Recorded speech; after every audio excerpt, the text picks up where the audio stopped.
Swords have scabbards so they're easy to carry, but for hammers and maces you have to be wary. If you don't always want your weapon in hand, you're gonna need a weapon carrying plan.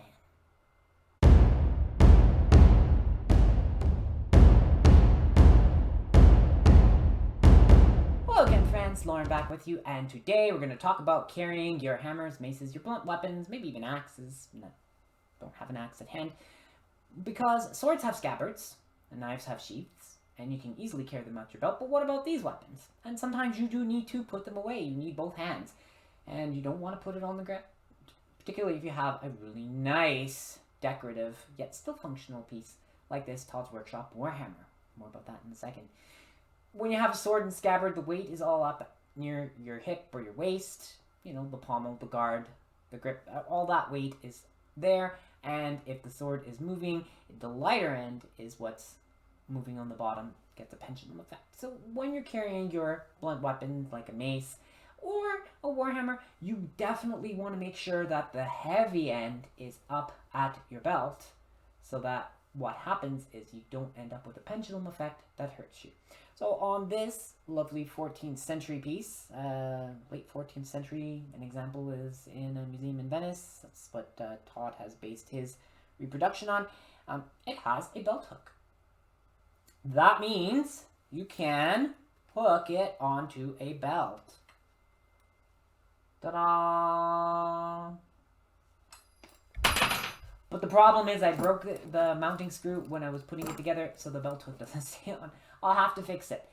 But it's a really cool piece. Once I get it fixed, yeah, it just hooks onto the belt. That's important. I'm going to use the mace to explain why. So here again, we have mace, which we did a video on last year.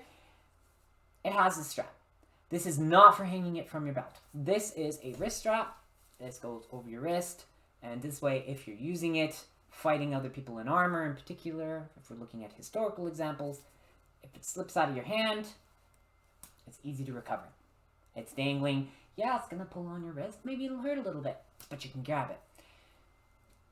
But if you carry the mace like this, and it's dangling from the belt, look at that pendulum effect. That's banging into your knee constantly. Do you want that? I don't think so. You don't want to be injured by your own weapon while you're carrying it.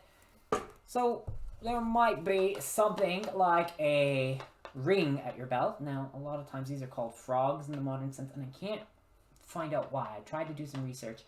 Can't figure out why I call them frogs, but they're frogs. Someone out there might know. Please put it in the comments. You know, I can't know everything. But you have a little belt ring. So we'll just call it a belt ring, and what do? Well, once I take my hand out of the retaining strap, this were on my belt.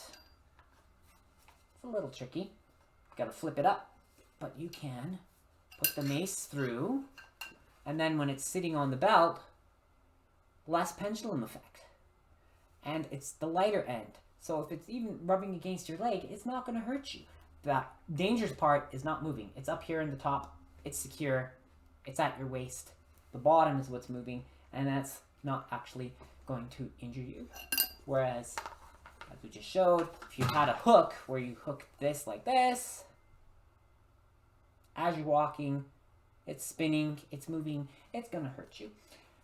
So we have to look at these things when, if we're talking about, video games and stories and role-playing games and things like that. You're not always carrying this in your hand. You want to put it away. And it doesn't just magically disappear into an inventory. Where would it go? So if we think about that, particularly if you're writing a story, you want this, medieval look to it, the characters will have ways, a ring on the belt or a belt hook on the weapon, in order to stow these things. Because if the fight is imminent, you're marching off to the battlefield, you may have it in hand and you're carrying it, resting it on your shoulder. That's great.